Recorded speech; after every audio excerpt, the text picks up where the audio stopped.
सध्या सगळीकडे गणेशोत्सवाची धामधूम सुरू आहे। कलाकारांच्या घरीही बाप्पा विराजमान झाले आहेत। नाना रूपातील गणपती, सजावट, देखावे, प्रसादाचे खमंग यामुळे वातावरण अक्षरशः भक्तिमय आणि तितकेच चैतन्यदायक झाले आहे। कलाकारही या गणरायाच्या रंगात न्हाऊन निघाले आहेत। पण विशेष बाब म्हणजे घरी गणपती विराजमान करताना काही कलाकारांनी ती मूर्ती मूर्तिकारांकडून नाही तर स्वतः घरी बनवली आहे। चला तर मग पाहूया असे कोणते कलाकार आहेत ज्यांनी आपला बाप्पा स्वतःच्या हाताने घडवला आहे।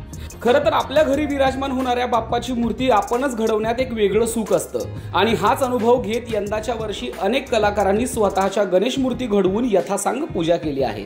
यामध्ये सगळ्यात आघाडीवर आहे तो म्हणजे महाराष्ट्राचा लाडका अभिनेता रितेश देशमुख। रितेशने घरी विराजमान होणाऱ्या बाप्पाची मूर्ती स्वतः घडवलीच, पण आपल्या लहान मुलांकडून आणि घरातील सर्व चिमुकल्यांकडूनही मातीच्या सुंदर गणेश मूर्ती घडवून घेतल्या।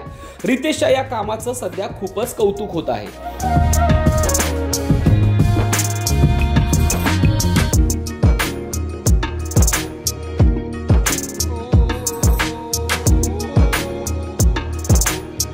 घरी गणपतीची मूर्ती घडवण्यामध्ये अभिनेत्री सोनाली कुलकर्णी देखील पुढे आहे। गेली काही वर्ष सोनाली देखील शाडू मातीपासून आपल्या घरचा गणपती तयार करत आहे। दरवर्षी एक वेगळी संकल्पना घेऊन सोनाली मूर्ती घडवत असते। यंदा तिनं शिवलिंगाला टेकून बसलेला गोड बालगणेश साकारला आहे। या संपूर्ण प्रक्रियेचा व्हिडिओ तिने आपल्या सोशल मीडियावर शेअर केला आहे।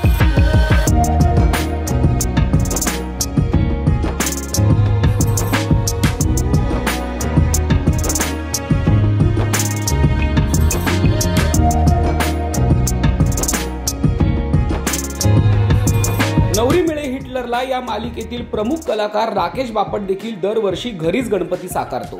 यंदा तर राकेशने 2 वेगळ्या गणेश मूर्ती साकारल्या। एक गणेश मूर्ती त्याने मालिकेच्या सेटवर विराजमान केली तर दुसरी गणेश मूर्ती त्याने आपल्या घरामध्ये स्थापन केली। मूर्तिकामामध्ये राकेशची असलेली सफाई आपल्याला गणेश मूर्तींचा गोडवा पाहूनच लक्षात येते।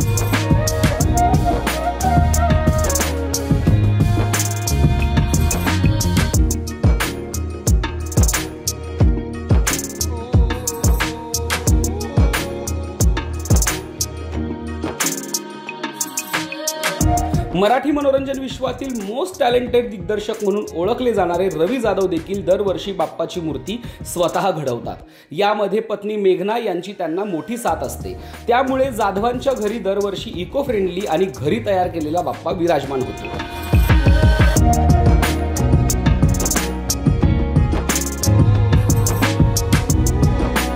ज्येष्ठ अभिनेत्री स्मिता जयकर यांच्या घरी तर अनोखी परंपरा आहे। त्यांच्याकडे तांदळाचा गणपती साकारला जातो। एका विशिष्ट पद्धतीचे आणि वजनाचे तांदूळ घेऊन त्यातून हा गणपती आकाराला येतो। तो घडवण्याची देखील त्यांची शेकडो वर्ष जुनी परंपरा आहे। त्यांच्याकडच्या गौराई तर प्रसिद्ध आहेतच, पण हा तांदळाचा बाप्पा देखील विशेष आहे।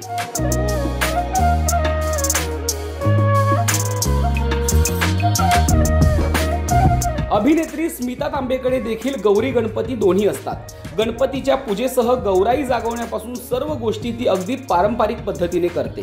अनेक कलाकार आवर्जून तिच्याकडे गौरी गणपतीसाठी जातात। स्मिता देखील आपल्या पतीसोबत दरवर्षी घरीच गणपतीची मूर्ती तयार करते।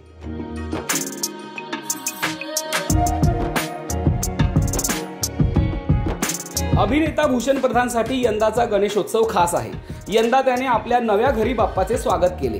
भूषणच्या आईला कलेची आवड असल्याने त्या स्वतः महिनाभर आधी तयारीला लागतात आणि घरीच बाप्पाची मूर्ती घडवतात। भूषणही आपल्या व्यस्त शेड्यूलमधून वेळात वेळ काढून आईला मूर्ती घडवण्यासाठी मदत करतो। यंदा तर भूषणचा बाप्पा अगदीच खास आहे। अत्यंत सुबक आणि देखणी गणेश मूर्ती त्यांनी साकारली आहे।